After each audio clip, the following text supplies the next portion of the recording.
Good morning, good afternoon, good evening internet, and welcome back to my YouTube channel, Economical Rides.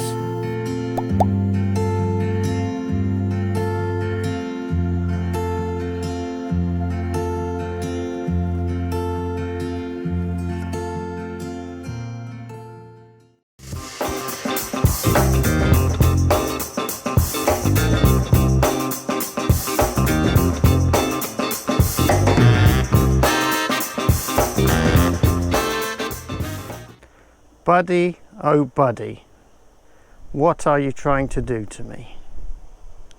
Buddy's just had his first fault, and a major fault at that, after 12 months of trouble-free ownership. Stay tuned to find out what happened. So this is a video I wasn't expecting to make. Hello Ruby. She's such a diva, she's trying to take over the channel, I swear. This is a video I wasn't expecting to make. I was wondering this week, I was going to do a video with Buddy the Meteor, and I wasn't sure what kind of video to make, but Buddy, helpful as ever, decided for me. So I set off to do some shopping with Buddy, and I just got 100 meters down the road, and I noticed that the offside mirror was not correctly positioned.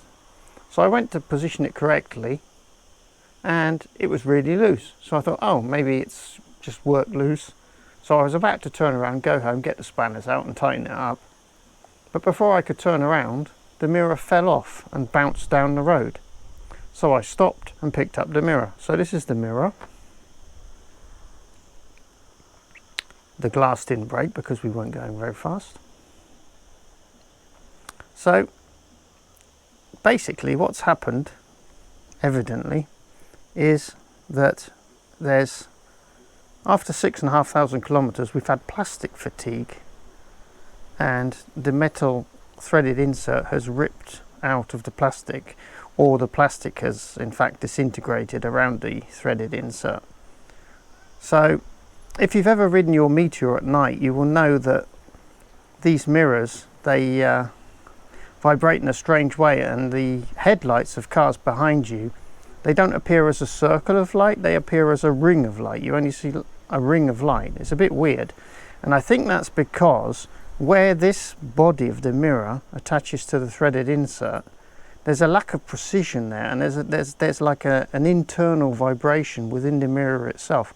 So these mirrors move more than they should. There's a lack of precision where the threaded insert meets the plastic of the mirror body. This actually disintegrates when these stress fractures occur. So what we can see here is that these mirrors actually do have, there's a kind of a polystyrene foam packed in here to stop the glass moving about. So that's quite good in itself, that's fine, that works. That stops the glass moving about. But where the threaded insert goes in, there seems to be play there, and over time it just disintegrates. What it does is it causes these stress fractures here,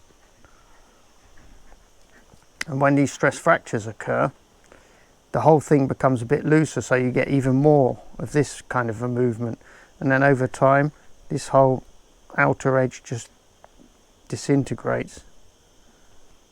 So let's go and have a look at the other mirror, because if this has happened with this mirror in 6,500 kilometers, there should be signs of stress on the other mirror. So let's go and have a look now. So this is the other mirror. It's still attached to the bike, and I don't know how well you can see this, but I do have some still photos that show it reasonably well.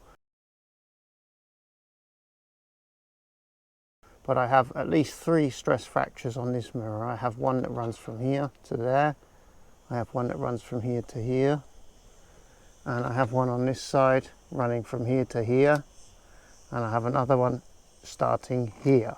So once these fractures get wide enough, that releases the tension here, which enables the whole mirror to start doing that, which then destroys this whole part here, and then eventually it will just fall off.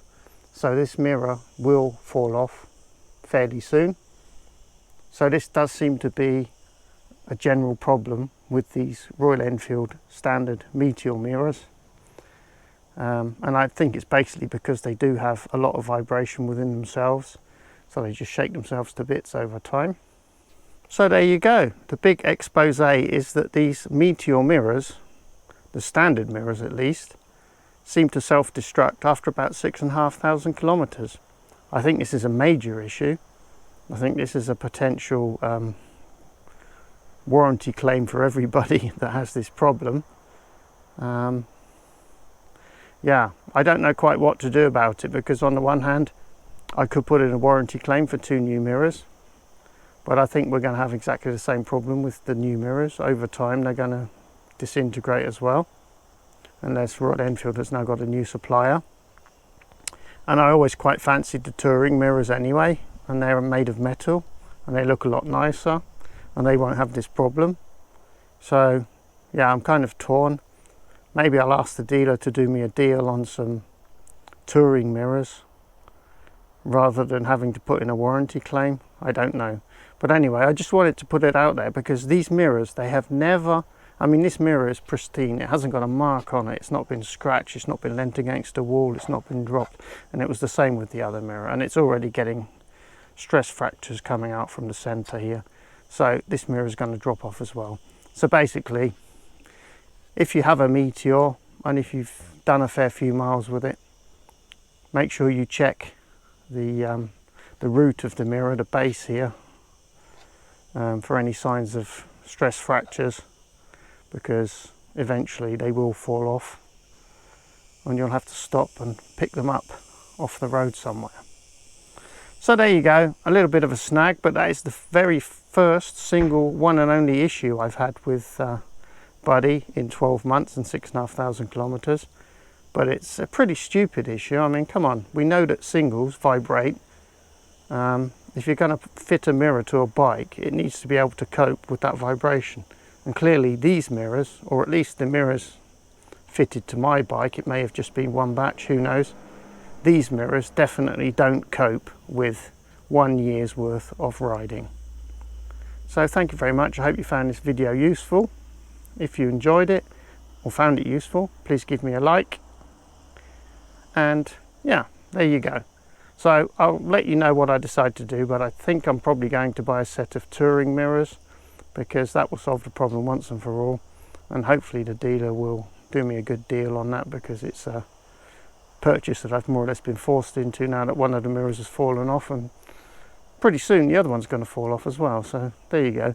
Bad boy, Buddy. Bad boy. Although, to be fair, the mirrors aren't really Buddy. They're just kind of add-ons, and they're obviously shoddy quality. So good boy, Buddy. Good boy, Buddy. Bye bye. See you in the next one.